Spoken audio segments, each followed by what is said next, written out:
ভরা মুখ আমায় যেন ঠাকুমার কণ্ঠে পঞ্চতন্ত্র শুনে ঘুমানোর আগের অনুভূতির যোগান দিচ্ছে। কেমন যেন বিভোর হয়ে পড়ছি আমি। এমন সময় ঠিক আমার মাথার উপর থেকে একটা কাক ডানা ঝাপটিয়ে সম্মুখের আম গাছটার ডালে গিয়ে বসলো এবং ওই আকস্মিক ঘটনা নিরিখে আমার যেটুকু মনোসংযোগের ব্যাঘাত ঘটল সেই ভগ্নাংশের বিরতির মাঝেই সামনের মহিলা উধাও। মুহূর্তের মধ্যে ঠিক ভুলের বিচারে অলৌকিকতার জয় হলো আমার ক্ষুদে মস্তিষ্কে। আমি প্রাণপণে দৌড়ে বাড়িতে চলে এলাম। মনের মধ্যে একটা সম্ভাবনা তখনই প্রশ্রয় পেয়ে গিয়েছিল আমার। সেটা হলো, যদি আমি এই ঘটনা বাড়ির কাউকে বলি তাহলে আমায় আর বাইরে বেরোতে দেবে না। কারণ গুরুজনদের কাছে তখন মাঝে মাঝে খবর আসতো আমি একা একা মাঠে ঘাটে বসে থাকি। বাবা কাকারা কতটা গুরুত্ব দিত জানি না, তবে ঠাকুরদার মুখ দেখেই বুঝতাম যে উনি বেশ চিন্তিত হয়ে পড়তো এই প্রস্তাবে। একদিন ঠাকুরদা আমায় ডেকে প্রশ্ন করল, কিরে তারানাথ, বন্ধু বান্ধবের সাথে খেলাধুলা করতে ইচ্ছে করে না তোর? বললাম, দাদু আমার ভালো লাগে না তা নয়, তবে আমার অনেকের মধ্যেও খুব একা একা লাগে। কি যেন একটা করতে হবে কিন্তু মনে আসে না। আসলেই আমার অবস্থা তখন এমনই ছন্ন ছাড়া। মনের মধ্যে হঠাৎ হঠাৎ কিছু কথা ভেসে ওঠে যার আগা মাথা আমি কিছুই বুঝতে পারি না। কখনো দেখি একটা ঘন জঙ্গলে আমি দাঁড়িয়ে আছি, কখনো বা মনে হয় কোনো বড় পাবৃত অঞ্চলের মধ্যে আমায় হাত ধরে টেনে নিয়ে যাচ্ছে একজন প্রাপ্তবয়স্ক যুবক। কিন্তু যতবারই এমন পটভূমিকায় নিজেকে পেয়েছি, কোনোবারই আমি বাদে যে গুটি কয়েক মানুষ সেখানে উপস্থিত থাকে তাদের মুখ দেখতে পারিনি। ঠাকুরদা আমার মাথায় হাত বুলিয়ে বললেন, চল তো কাল, তোকে একবার ব্রজভূষণের কাছে নিয়ে যাব। ব্যাপারটা একটু জেনে না নিলেই নয়। এই বজ্রভূষণ হলেন রামজয়পুরের পাশের গ্রামের একজন নাম করা জ্যোতিষী। রাতে খেতে বসে দাদুর মুখে শুনলাম অনেক দূর দূর থেকে নাকি তার কাছে মানুষ ভাগ্য গণনা করতে আসে। সেদিন রাতটা এই উত্তেজনা নিয়েই ঘুমিয়ে পড়লাম যে কাল আমি আমার আগত জীবনের সম্পর্কে অনেক কিছু জানতে চলেছি। তোমাদের বলে বোঝাতে পারবো না কি পরিমাণ ব্যাকুল হয়ে উঠেছিল সেদিন এই খুদে তারানাথ। পরদিন সকালে গরুর গাড়ি চেপে রওনা দিলাম গন্তব্যের উদ্দেশ্যে। ঠাকুরদা উপঢৌকন বাবদ একটা পাকা কাঁঠাল তুলে নিলেন ছইয়ের মধ্যে। গ্রামের মেঠো পথের ওপরে গরুর গাড়ির চাকার শব্দ মিশলে তাতে যেন এক স্বর্গীয় আবহের সৃষ্টি হয়।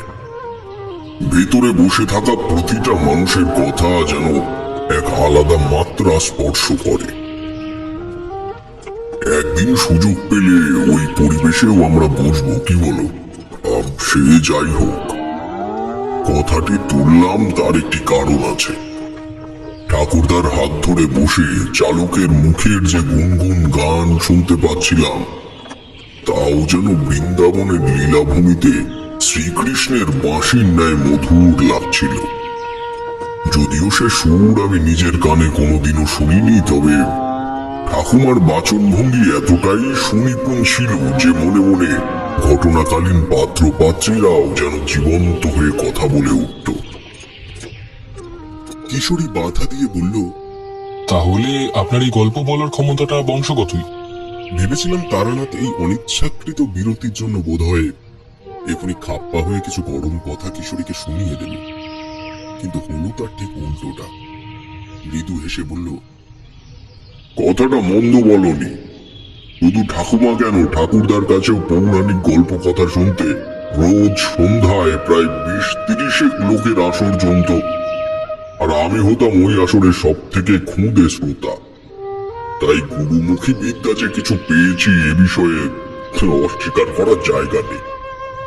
যাক, আমার গল্প একটু ধান ভাঙতে শিবের গীত হয়ে যাচ্ছে। সোজাসুজি কাহিনীতে আসি। বজ্রভূষণ জ্যোতিষীর বাড়ি পৌঁছানোর পর জানা গেল তিনি স্নান সেরে বাড়ির পেছনের শিব মন্দিরে গিয়ে বসেছেন।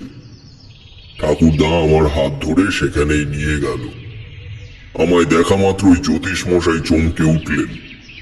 পরিচয় আদান প্রদানের পূর্বেই ভ্রুকুটি করে ঠাকুরদার উদ্দেশ্যে বললেন, এই ছেলেটি কার? এর তো খুব বিপদ সামনে, এমনকি মৃত্যু সম্ভাবনা তুঙ্গে রয়েছে। সামনে আসা মাত্রই এমন কথা শুনলে যে কোনো মানুষ ভ্যাবাচাকা খেয়ে যাবে। বংশানুক্রমে একটি বিশেষ সময়ের দোলা চলে, আপনার পরিবারের থেকে একটি করে পুরুষ গৃহত্যাগী হবে।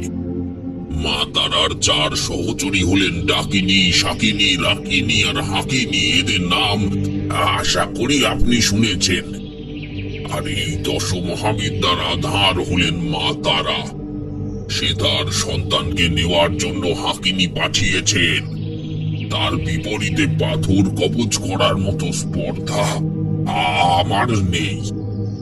এই কথা শুনে মুহূর্তের মধ্যে আমার চোখের সামনে ভেসে উঠল চৌধুরীদের পুকুর পাড়ের কথাটা। ঠাকুরদার কপালে বিন্দু বিন্দু ঘাম জমে উঠল। আর কোনো কথা না বলে আমার হাত ধরে বজ্রভূষণের বাড়ির উঠোন পেরিয়ে গরুর গাড়িতে নিয়ে গিয়ে তুলল। তবে এটুকু আমি জানতাম, এই জ্যোতিষী মশাই যা যা বলেছেন তা সম্পূর্ণ নির্ভুল। কারণ গৃহত্যাগী হওয়ার সম্পূর্ণ লক্ষণ আমি নিজের মধ্যেই অনুভব করতাম প্রতিনিয়ত। কেবল মনে হতো এই রামজয়পুরে আমি আর বেশি দিন থাকতে পারবো না। ঠাকুরদা সারা রাস্তায় আমার মাথায় হাত বোলাতে বোলাতে নিঃশব্দে এলেন। বাড়ি ফিরে কাউকে কিছু না বলে নিজের ঘরে ঢুকে দরজা দিলেন। সেদিন বিকেল নাগাদ আমার স্কুলের বন্ধু বিমল এসে জানালো বলরাম ঘোষালের বাড়ি সন্ধ্যাবেলায় পুতুল খেলার আসর বসবে। তাই আমি তার সাথে যাব কিনা সে শুনতে এসেছে। আমি শুধু মাকে জানিয়ে ওর সাথে বেরিয়ে পড়লাম। কথা ছিল বাবা রাত 8টা নাগাদ গিয়ে আমায় ও বাড়ি থেকে নিয়ে আসবে। ওই দিন রাতে ঘটল এক ভয়ঙ্কর ঘটনা। যে আনন্দ নিয়ে পুতুল খেলা দেখতে গেলাম সেরকম বিনোদনমূলক কিছু আমি পেলাম না, যেটা আমার মস্তিষ্ক থেকে সকালের ঘটনার প্রভাবটা কিঞ্চিত ম্লান করতে পারে। ফলে বাধ্য হয়ে বিমলকে বললাম, বিমল, আমি বাড়ি ফিরে যাই, আমার ভালো লাগছে না দেখতে। কেন রে তারা, কি হয়েছে? দেখ না, তাছাড়া একা একা বাড়ি যেতে পারবি তুই? তো বাবা আসবে বললো যে নিতে। আমি বললাম, এইটুকুই তো বাড়ি, আমি চলে যেতে পারবো। এমন সময় পুতুল খেলার আসরে হাস্যরস মিশ্রিত কোনো ঘটনার প্রকাশ হলো বোধ হয়। উপস্থিত সকলে হো হো করে হেসে উঠল এবং সেই সমবেত কণ্ঠে বিমল যে আমার কথার কি উত্তর দিল তা শুনতে পেলুম না। আমি ইতিমধ্যেই সেখান থেকে উঠে এসেছি। ঘোষালদের উঠোন পেরিয়ে রাস্তায় এলে ঠিক তার বিপরীতে একটা পুরনো বট গাছ ছিল। তার নিচে বিগত 2 উঁচু করে মাটি দিয়ে তৈরি করা একটা মা কালীর থান। ওই স্থানে গ্রামের অনেকেই শনি মঙ্গলবার ফুল মালা ও বাতাসা দিয়ে মায়ের আরাধনা করত। তবে সর্বজনীন বাৎসরিক কালী পুজোর দিন এই জায়গার রূপ হতো ভিন্ন। সে সময়কার বিশ্লেষণে গেলে এখন অনেক কথা বলতে হয়। যাক, রাস্তা পর্যন্ত এসেছি বাড়ি ফেরার উদ্দেশ্যে। লক্ষ্য করলাম বট গাছের ওই দিকটা খুব হালকা একটা লাল আলোয় উদ্ভাসিত হয়ে রয়েছে। অবাক হলাম, কিসের আলো ওখানে? কৌতূহলী হয়ে সেদিকে পা টিপে টিপে এগোতেই দেখলাম গাছটির পেছন থেকে সেই শ্যামবর্ণের শান্ত চেহারার মহিলা আমার দিকে নিষ্পলক দৃষ্টি রেখে এগিয়ে আসছে। আমার সহজাত প্রবৃত্তি থেকে পা আমার কখন পেছোতে শুরু করেছে খেয়াল করিনি। কিন্তু এটাকে খুদে মনের অসংলগ্নতা বলবো নাকি আমায় তখন সম্মোহিত করা হয়েছিল বলবো? আমি পেছনেই ঘোষালের উঠোনে ছুটে না গিয়ে বাড়ির দিকে দৌড়তে শুরু করলাম। কিছু দূর যাই আর পেছনে ঘুরে দেখি কি করে জানি না, প্রতিবার সেই মহিলাকে ঠিক আমার থেকে 10 হাতের দূরত্বেই দেখতে পাই। আমি নিশ্চিত সে আমার মতো ছুটছে না বা চোট পায়ে হেঁটেও আসছে না। তার চলন অপ্রাকৃতিক, নইলে এমন ভাবে পিছু করা সম্ভব নয়। অবশেষে যখন বাড়ির উঠোনে পা রেখেছি, পেছন থেকে শুনতে পেলাম তার পরিচিত কণ্ঠস্বর। আজ আবার বাড়ি ফিরে এলি? কিন্তু আর কতদিন তারানাথ? তারপর আর কিছু মনে নেই আমার। শেষবার একটা জোরে মা ডাক দিয়ে অজ্ঞান হয়ে গিয়েছিলাম।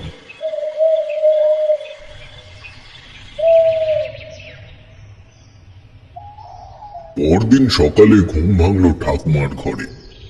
শরীরে কেমন একটা যন্ত্রণা বোধ করছি। মা ঠাকুমা আমার পায়ের কাছে বসে একটা থলের ভেতরে জামা কাপড় পরছে। জিজ্ঞেস করলাম, এগুলো থলের মধ্যে ঢোকাচ্ছ কেন মা? শোন খোকা, দাদুর সাথে তুই যাবি এখন তারকেশ্বর।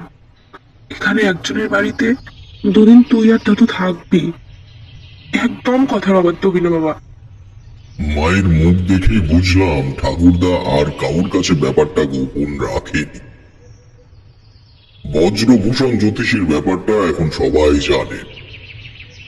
বাবা কাকা দেখলাম প্রত্যেকেই বাড়িতে উপস্থিত আজ। সকলেই কেমন করুণার দৃষ্টিতে আমার দিকে চাইছে। তোমাদের আগেই বলেছি আমার ঠাকুরদা বেজায় রাশভারী লোক ছিলেন।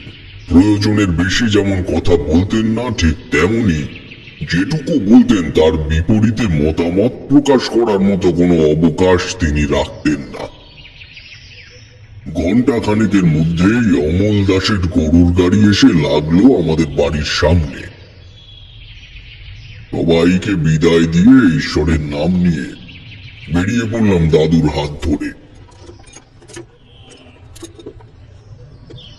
ঠাকুরদা আমায় ছইতে বসিয়ে রেখে অমলের সাথে সামনে বসে ধূমপান করছেন। ছপাত ছপাত করে পাঁচন বাড়ির শব্দ শুনতে শুনতে আমি চেয়ে আছি ফেলে আসা রাস্তার দিকে। এমন সময় লক্ষ্য করলাম পথের ডান দিকে একটা শিশু গাছের গোড়ায় বসে বসে গোবরের ঘুঁটে দিচ্ছেন এক মহিলা।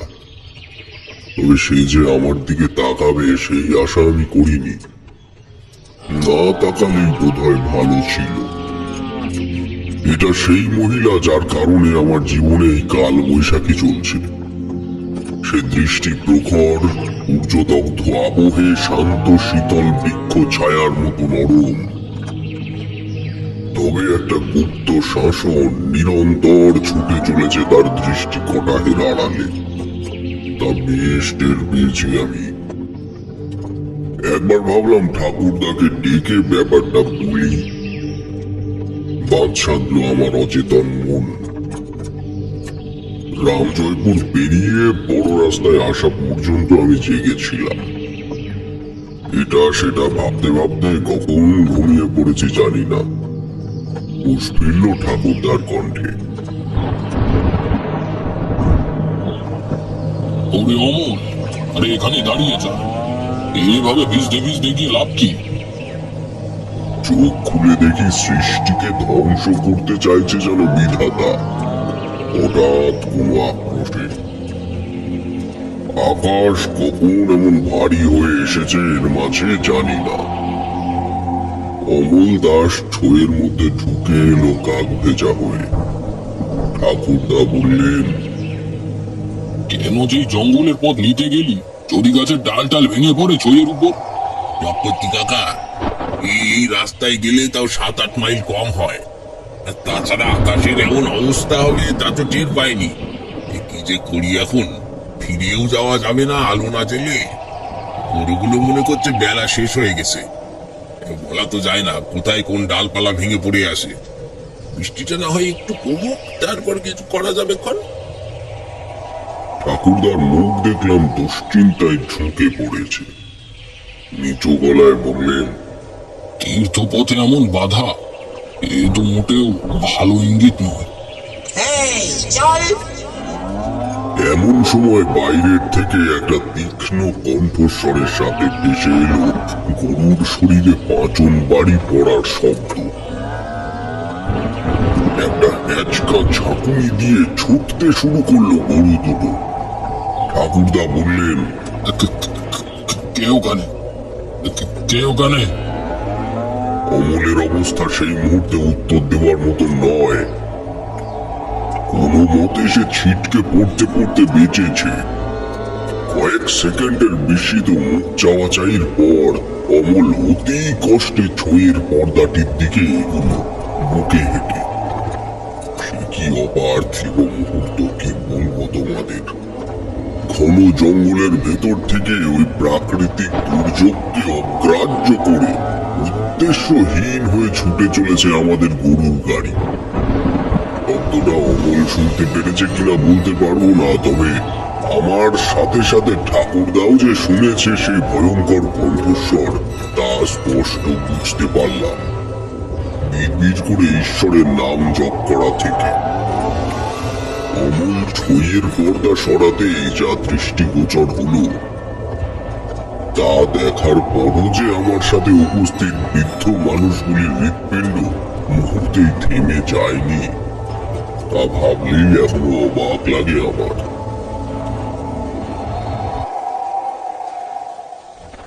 তারানাথ থামল। দেখলাম তার কপালে বিন্দু বিন্দু ঘাম জমে উঠেছে। পরিবেশটা হঠাৎ যেন অন্য এক জগতের জানান দিল আমাদের কাছে। এতটাই প্রবেশ করে যায় এই বৃদ্ধ বন্ধুর বাচন ভঙ্গিতে যে কখন চোখের সামনেটা ঝাপসা হয়ে যায় বুঝতে পারি না। কিশোরী প্রশ্ন করল, আরে ঠাকুর মশাই এমন জায়গায় থেমে গেলেন? উফ, বলুন না তাড়াতাড়ি, তারপর কি হলো? একটা সিগারেট দাও। কিশোরী ব্যস্ত হয়ে পকেট থেকে একটা পাসিং শোয়ের প্যাকেট বের করে তার দিকে এগিয়ে দিল। তারানাথ সিগারেটে অগ্নিসংযোগ করে বলল, কাহিনী শোনার মজাটা এই জায়গার থেকেই সৃষ্টি হয়। এটাও ঠিক একটা জীবনের মতনই। নিরন্তর ছুটে চলা জীবনে কোনো কোনো সময় একটু থেমে যেতে হয়, তাহলে বোঝা যায় আবার নতুন করে শুরুটা কত সুন্দর। শোনো তবে।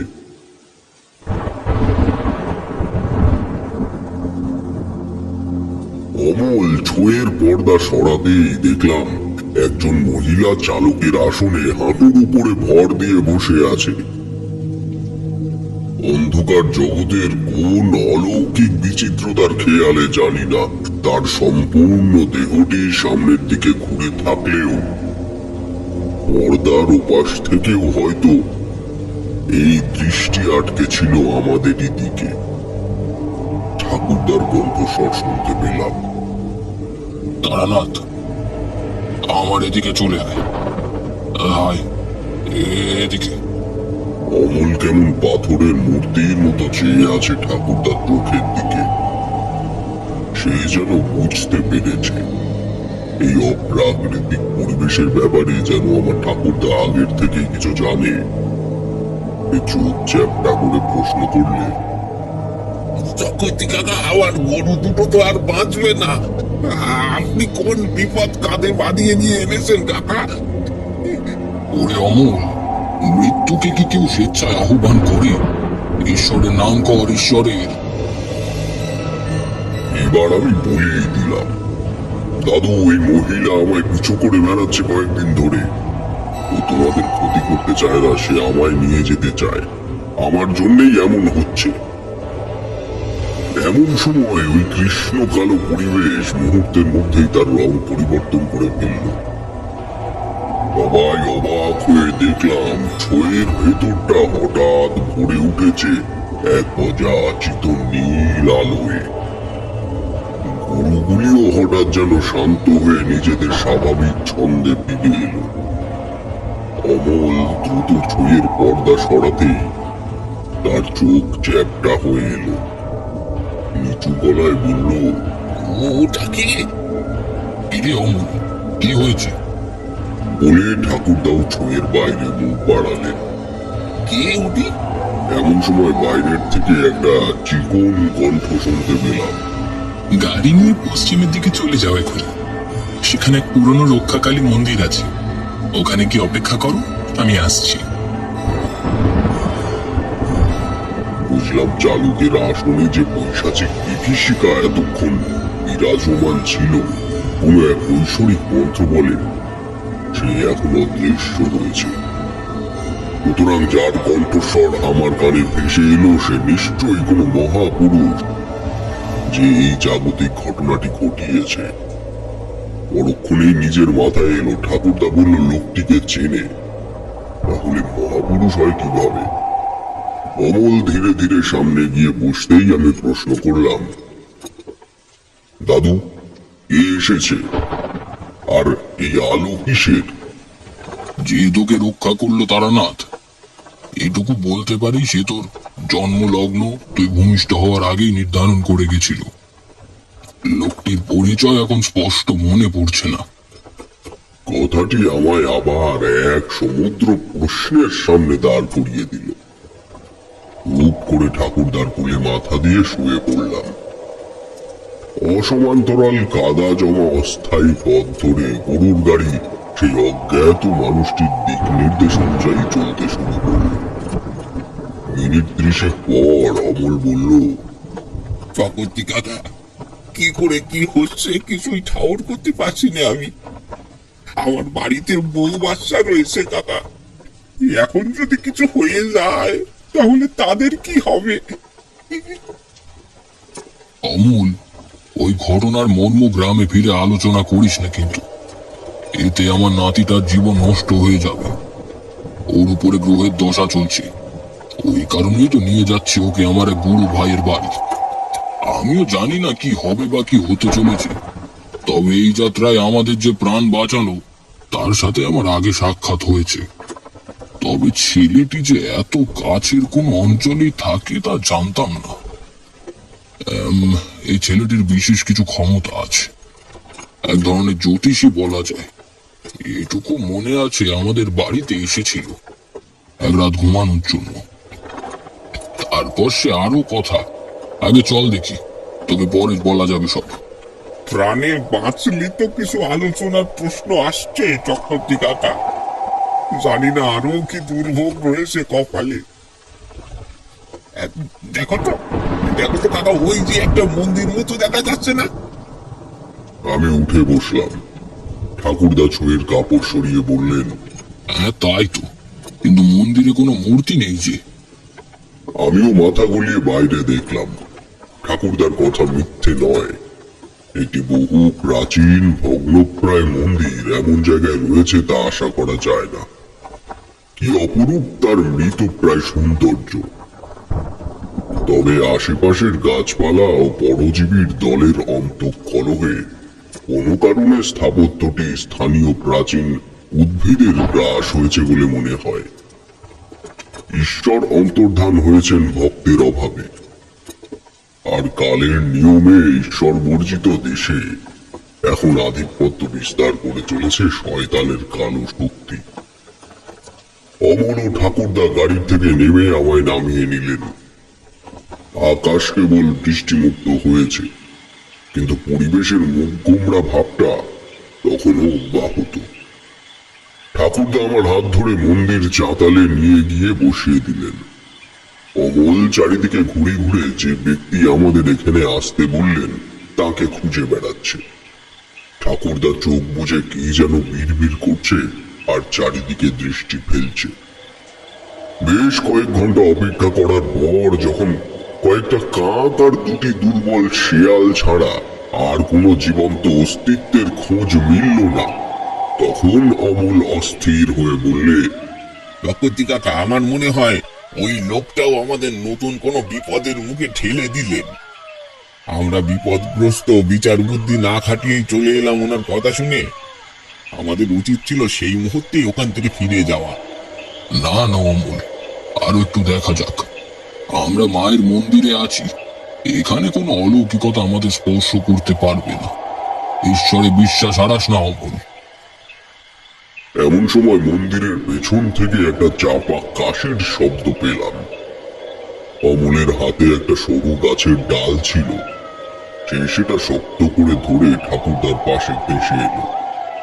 তারপর শুকনো পাতার উপরে কয়েকটা পদশব্দ এবং পরক্ষণে এক রক্তাম্বর পরিহিত জটা জুটোধারী বৃদ্ধ আগন্তুকের আবির্ভাব।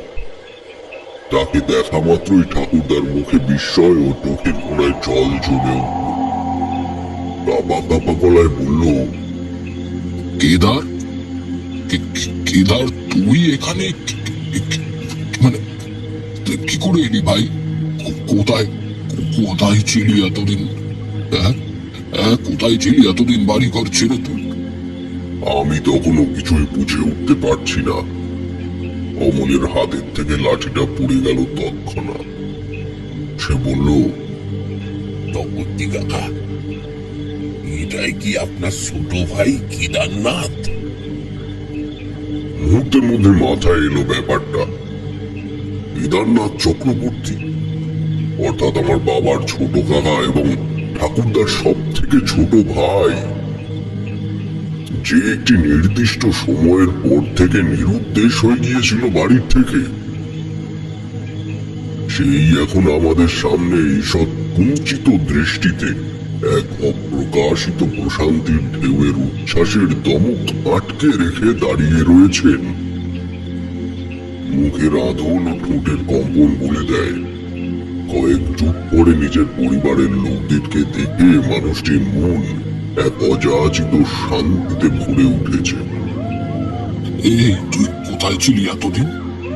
মা তোকে একবার দেখার জন্য পাগল হয়ে গেলেন শেষ জীবনে। তুই আজ এলি ভাই? কোথায় ছিলি তুই? এখানে নাকি? আমি গল্পে ছোট দাদু না বলে কেদারনাথ বলেই পরিচিতি দিচ্ছি, যাতে তোমাদের বুঝতে সুবিধা হয়।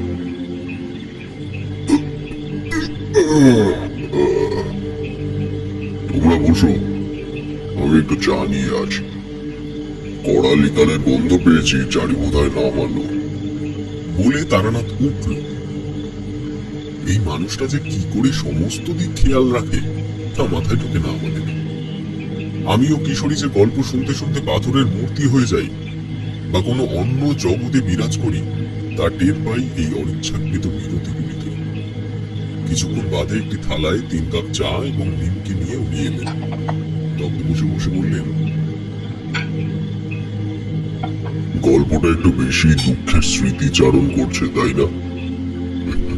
তবুও শোনো, এই সমস্ত কিছুই তো আমার জীবনের সাথে ওতপ্রোতভাবে জড়িত। সেই বাল্যকালের থেকে ঘটে চলা ঘটনাগুলো যে তরুণ তারানাথের জীবনের সঙ্গে যোগ স্থাপন করেনি তা নয়। তাই সব দিনের কথা মনে পড়লে মনটা একটু ভারী হয়ে আসে বইকি। যাক, চা খাও। আমরা চায়ের কাপ তুলে নিয়ে চুমুক দিলাম। তারানাথ একবার ফু দিয়ে চায়ের কাপটি আবার নামিয়ে রেখে বলতে শুরু করলেন, কেদারনাথ ঠাকুরদার চরণ স্পর্শ করে আগে একটা ভক্তিপূর্বক প্রণাম করলেন। তারপর মন্দিরের জীর্ণ বারান্দার এক কোণে বসে আমার দিকে ইশারা করে বললেন, আয় দাদু, আমার কাছে আয়। জানি না কেন মানুষটাকে দেখেই মনের থেকে একটা টান অনুভব করছিলাম। এই প্রথম আমার জীবনে কোনো সাধু সন্ন্যাসী গোছের মানুষের এত কাছে যাওয়া। তার সামনে বসতে উনি আমার মাথায় হাত বুলিয়ে দিতে লাগলেন। বললেন, কিচ্ছু হবে না দাদু, তোর আমি তো আছি। তুই নিশ্চিন্তে লেখাপড়া করবি, বড় মানুষ হওয়ার চেষ্টা করবি, তারপর নিয়তি যা করার করবে। তখন না বুঝতে পারলেও এখন বুঝি কথাটার মধ্যে কতটা অভিনয় লুকিয়েছিল সেদিন। তিনি আমার বাকিটা জীবনের সম্বন্ধে খুব ভালোভাবেই অবগত ছিলেন। কেদারনাথ বললেন, দাদা, আমি এখানে আছি বেশ কয়েকদিন, তবে আমাকে বাড়িতে ফিরে যাওয়ার জন্য অনুরোধ করবেন না। আজ আমি এখানে কেন বা কি জন্য এসেছি তাও ঠিক বলে বোঝানো এখন সম্ভব নয়। তবে এই মুহূর্তে আমার কর্তব্য করতে গেলে কিছু প্রশ্নের উত্তর জেনে নেওয়া আবশ্যক। আপনি আমায় সহায়তা করুন দাদা। কি জানতে চাস কেদার? তারানাথের নামে আপনার স্ত্রী কোনো মানত করেছিলেন কিনা জানেন? ঠাকুরদা একটু ভেবে জবাব দিলেন।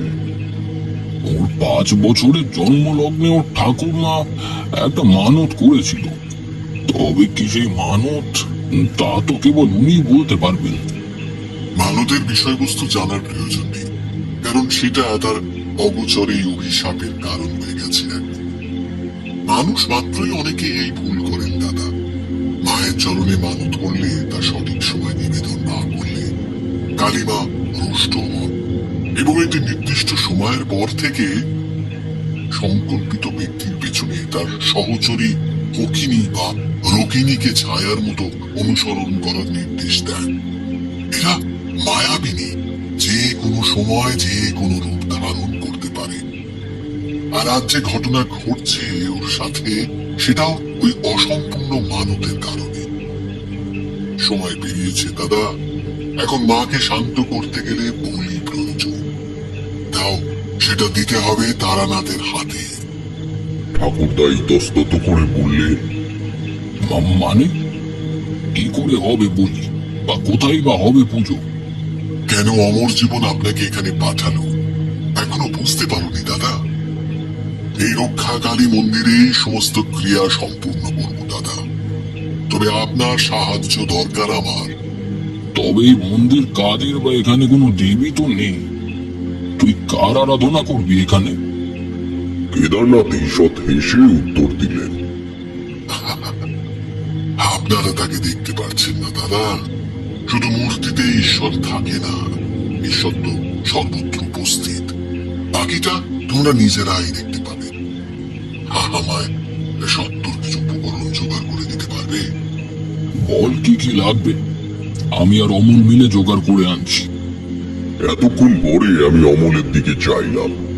দেখি সে পাথরের মূর্তির মতো হয়ে কেদারনাথের দিকে ভক্তিপূর্বক দৃষ্টি আটকে দাঁড়িয়ে আছে। ঠাকুরদার কথা শুনে ধাতস্থ হয়ে কয়েক পা এগিয়ে এলো সামনের দিকে। কেদারনাথ বললেন, ভৈরবের অর্ঘ্য দেওয়ার জন্য আতপ চাল, কলা, দুধ, 2টি পঞ্চজবা ফুলের মালা।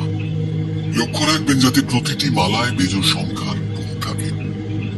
5টা মৃত প্রদীপ, রেড়ের তেল আর পর্যাপ্ত পরিমাণে হোমের ঘি, বেলকাঠ এবং গুটি কয়েক কুচি ধানের শীষ। ব্যাস, এই কটা জিনিস এনে দিলেই হবে। বাকি জিনিসপত্র আমি জোগাড় করে এনেছি। আর বলির পশু? দাদা, এই পুজোয় পশু বলি দেওয়ার প্রয়োজন হয় না। কাঁচকালা সুপুরি বলি দিলেই মা সন্তুষ্ট। আপনি দয়া করে রাত 11টার আগে এগুলো জোগাড় করে আনুন। ঠাকুরদা কোনোদিনও পরিবারের কোনো উন্নতি মুখর কার্যে ত্রুটি রাখেন না, তা আমি ছোট থেকেই দেখে আসছি। কেদারনাথের ফর্দ জেনে নিয়ে দ্রুত অমলকে নিয়ে যখন বেরিয়ে পড়ার উদ্যোগ করছেন, তখন কেদারনাথ হাতের তালুতে 2টি সুতো জড়ানো রুদ্রাক্ষ রেখে তার দিকে এগিয়ে দিয়ে বললেন, দাদা, এই রুদ্রাক্ষ দুটি আপনারা দুজনে হাতে ধারণ করে নিন। পথে বিপদ আপদ স্পর্শ করতে পারবে না। ঠাকুরদা এবং অমল রুদ্রাক্ষ হাতে বেঁধে নিয়ে সেখান থেকে চলে গেল। বিকেলের আলো সেদিন ছিল ভোরের ন্যায়। ঘন শাল সেগুনের জঙ্গলের মাটিতে এমনি সূর্যালোকের প্রবেশের অধিকার সীমিত। তার উপর সেদিনকার আকাশের পরিস্থিতি, চারিদিকে যেন কেমন কালো জমাট বাঁধা অপার্থিব নিস্তব্ধতা বিরাজ করছিল। আমি কেদারনাথের দিকে মনোনিবেশ করলাম। দেখলাম উন্মুক্ত মন্দির কক্ষের সামনে এসে পদ্মাসনে বসে প্রথমে যেন কি সব বিড়বিড় করে বললেন। তারপর তার পুঁটি টেনে নিয়ে তার মধ্যে থেকে একটি সিঁদুরের কোটোর মতন কিছু বের করে তার মধ্যে ছোট্ট একটি শিশি দিয়ে ঘি বা তেল জাতীয় কিছু ঢেলে দিয়ে তা গোলাতে শুরু করলেন। আমি জিজ্ঞেস করলাম, আচ্ছা দাদু, তুমি জানলে কি করে আমাদের সাথে কি ঘটছে?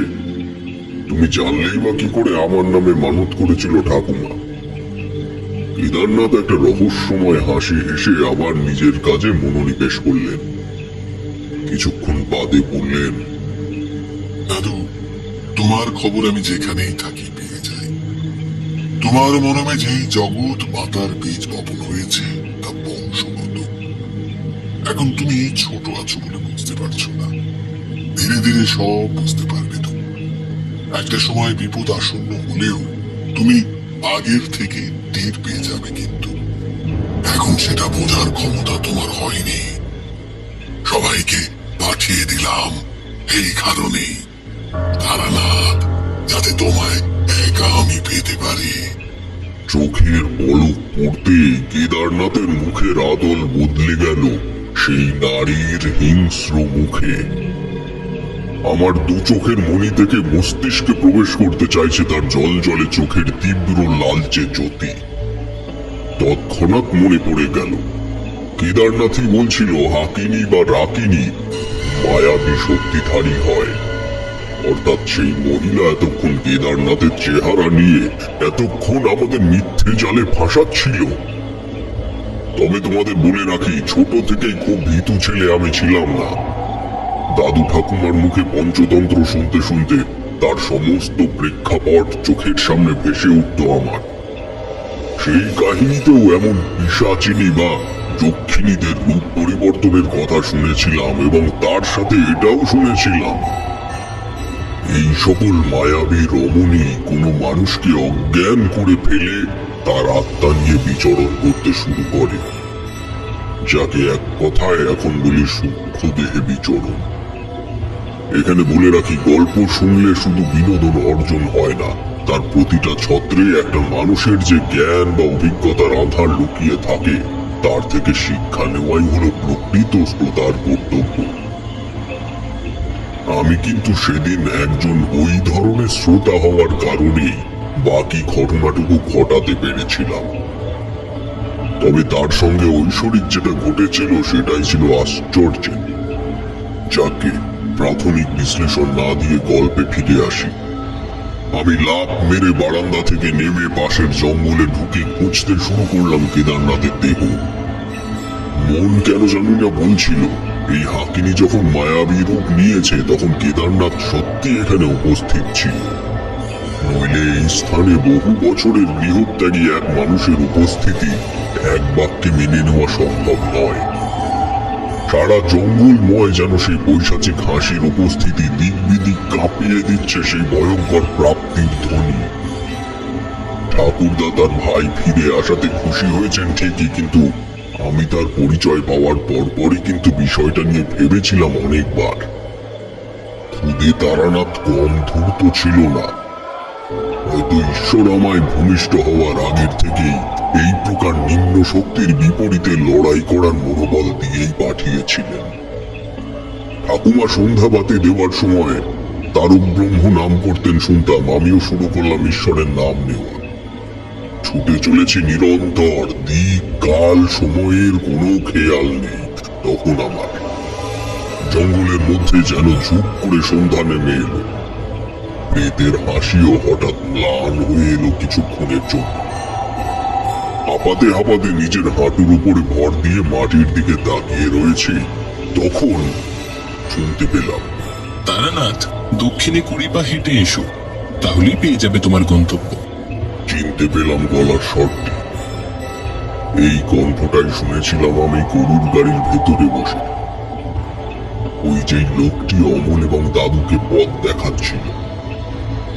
আমি তখনও তাকে দেখতে পাইনি, এবারও ঘটল তাই।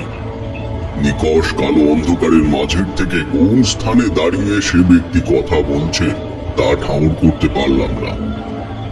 অগত্যা তার বলা কথাটিকে আদেশ রূপে নেওয়া ছাড়া সেই মুহূর্তে আমার অন্য কোনো উপায় নেই।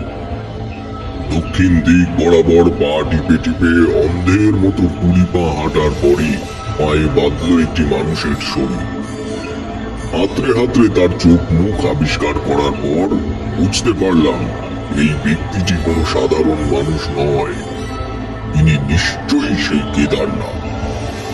মুখের দাড়ি ও চুলের জটা চিনতে আমার ভুল হওয়ার কথা নয়। হঠাৎ কেন জানি না মনে হলো মানুষটির মধ্যে প্রাণ সঞ্চার হয়েছে। মনে হলো তার বুকে মাথা দিয়ে একবার দেখি যে সত্যি হৃৎপিণ্ড চলছে কিনা। আর এই কাজটি করতে গিয়ে এমন একটি ঘটনা ঘটল যার বিন্দুমাত্র মানসিক প্রস্তুতি আমার মধ্যে ছিল না। তার বুকে মাথা রাখতেই আমি শুনতে পেলাম আবার একটি পূর্ব পরিচিত কণ্ঠ।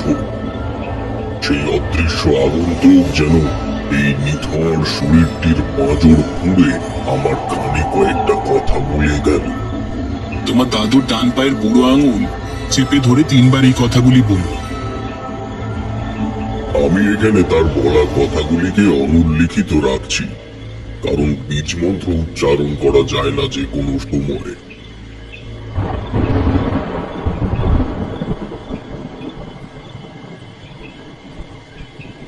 সে আপনাকে মন্ত্র দিয়েছিল?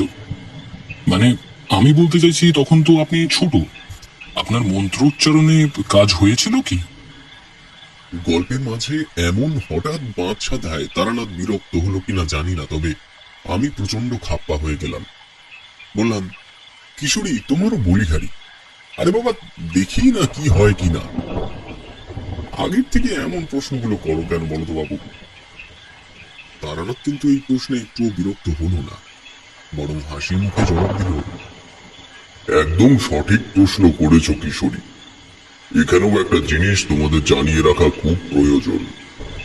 সেটা হলো ব্রাহ্মণ সন্তানের ঐতে ধারণের দিন আমাদের পুরোহিত মশাই এক বিশেষ মন্ত্র জপ করে সেটি গলায় পরিয়ে দিতেন, এবং ঐতের অবমাননা এই সময় দাঁড়িয়ে যে পরিমাণে হয়ে চলেছে আমরা কিন্তু নিষ্ঠাচার মেনেই সবটা পালন করে এসেছি। আর আমার বিশ্বাস সমস্তটার পেছনে সেদিন আমার এই ঐতেটাই বাকি অলৌকিক কার্যগুলি সঞ্চালনা করতে আমায় সাহায্য করেছিল। যদিও তা নিয়ে আমার মধ্যে এখনো সংশয় রয়েছে। যাক সে কথা। আমি যেন সেই মুহূর্তে কোনো অদৃশ্য অবয়বের হাতের পুতুল হয়ে গেছি। হামাগুড়ি দিয়ে পড়ে থাকা দেহটির পায়ের কাছে পৌঁছালাম। তার ডান পায়ের বুড়ো আঙুল ছুঁয়ে শিখিয়ে দেওয়া মন্ত্রটি 3 বার উচ্চারণ করতে মানুষটি কুমড়ে উঠল। আমি বিস্মিত হয়ে বললাম, দাদু তুমি ঠিক আছো? তারানাথ, তারানাথ, তুই এখানে কি করছিস? আমি বললাম, দাদু আমার পিছু নিয়েছিল একটি ভয়ঙ্কর মেয়ে, আমায় নিয়ে যেতে চায় সে। তুমি বললে যে কালীমায় মানত দেওয়া হয়নি বলে ঠাকুর আমার পেছনে হাকিনীর ছায়াকে ঘোরাচ্ছে, কিন্তু পরে গিয়ে বুঝলাম। বুঝেছি দাদু, সে আমায় অচৈতন্য করে তোদের মায়াজাল দেখিয়েছে, কিন্তু আজ আর একটু দেরি হলে আমার প্রাণ যেত। আমার এতটুকু নাতি আমার প্রাণ বাঁচালো আজ। আমি বললাম, দাদু আমি বাঁচাইনি তোমার প্রাণ। একজন অদৃশ্য মানুষ আমায় যেমন যেমন বলেছেন, শুধু আমায় নয় ঠাকুরদাকেও যা যা বলেছেন তাই তাই করেছি। উনি সমস্তটা করলেন, কিন্তু দেখতে পেলাম না তাকে। উনি তোকে দেখা দেবে না দাদু, সে তোর পথ প্রদর্শক হয়ে রয়ে যাবে এভাবেই আজীবন। এই মানুষটির উল্লেখ তোর জীবনে বেশ কয়েকবার পাবি দাদু, তবে সাক্ষাৎ একবার হবে, কবে কিভাবে তা আমি জানি না। সেদিন প্রথম শুনেছিলাম এই নামটি, অমর জীবন। কৌতূহলী হয়ে প্রশ্ন করলাম, দাদু এরকম কি কোনো মানুষের নাম হয়? তার ব্যাপারে তোমায় নিজেকে জানতে হবে। এই অনুসন্ধান তোমার কর্তব্য। এখন আর সময় নষ্ট করা ঠিক হবে না। চলো দাদু, আমরা মন্দিরের দিকে যাই। সেই দিন থেকে মনের মাঝে জায়গা করে নিয়েছিল এই নামটি। ছাদে ঘুড়ি ওড়াতে ওড়াতে ছাদ থেকে পড়ে দুর্ঘটনায় মারা পড়েছি। সেজন্য এই আকাঙ্ক্ষা মনের মধ্যে স্বভাবতই ছিল। এ কারণে পরবর্তী জন্মে জাতিস্বর হয়ে কেদারনাথ ও অমর জীবনের অনুসন্ধানে বেরিয়ে পড়েছিলাম। যাকে সেসব কথা, এসব পরে বুঝিয়ে বলবো বা বিভূতিকে আগে বলেছি, বা অনেকেই এখন জানেন। জঙ্গলের মধ্যে দিয়ে কিছুটা এগুলোর পরই শুনতে পেলাম ঠাকুরদা ও অমলের গলা। তারানাথ কোথায় গেলি তুই? কেদার ভাই কোথায় গেলি? দেখলাম দুটি অগ্নিপিণ্ড ইতস্তত আলো ফেলতে ফেলতে জঙ্গলের মধ্যে ঘোরাফেরা করছে।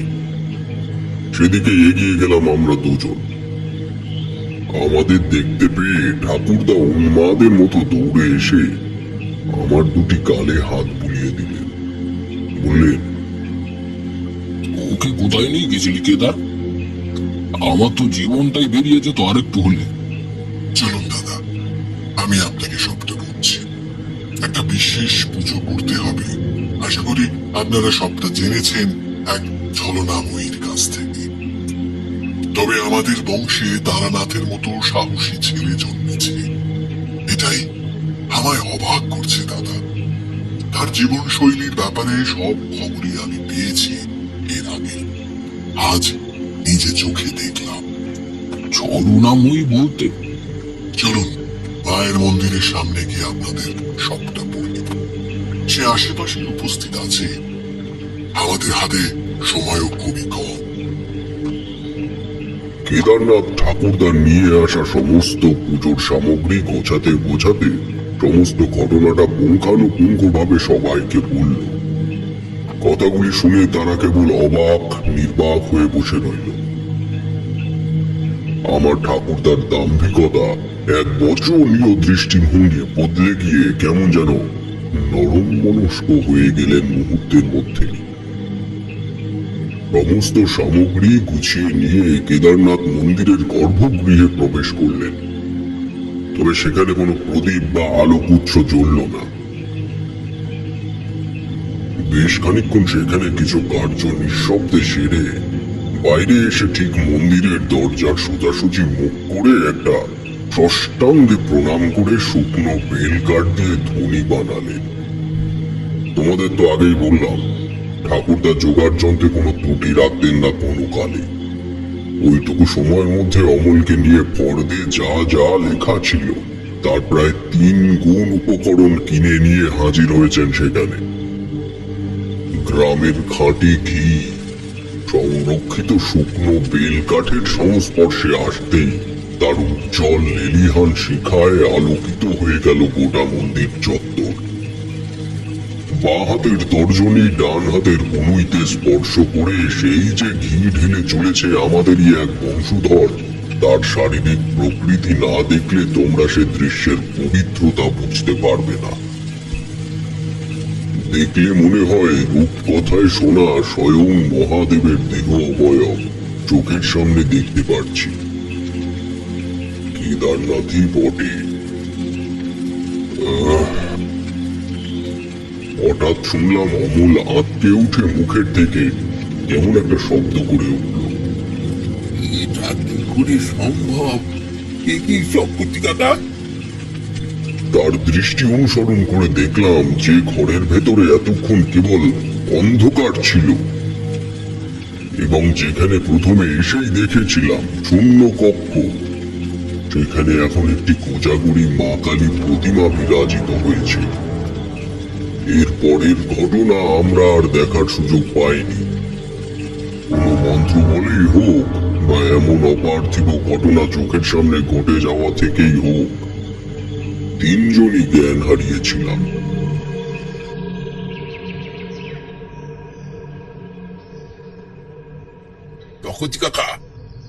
চকতি কাকা, ওঠো ওঠো ওঠো ওঠো ওঠো। সকালে চোখ খুললাম অমলের ডাকে। চোখ খুলে দেখি সেখানে আমরা 3 জন ছাড়া আর অন্য কেউ নেই। যে স্থানে ধ্বনি করা হয়েছিল সেখানে একটি ইটের টুকরো দিয়ে চাপা দিয়ে রাখা আছে একটি কাগজ। ঠাকুরদা সেই কাগজটি তুলে নিল চোখের সামনে। মুক্তোর মতো হস্তাক্ষরে সেখানে লেখা আছে কয়েকটি কথা। দাদা, আপনার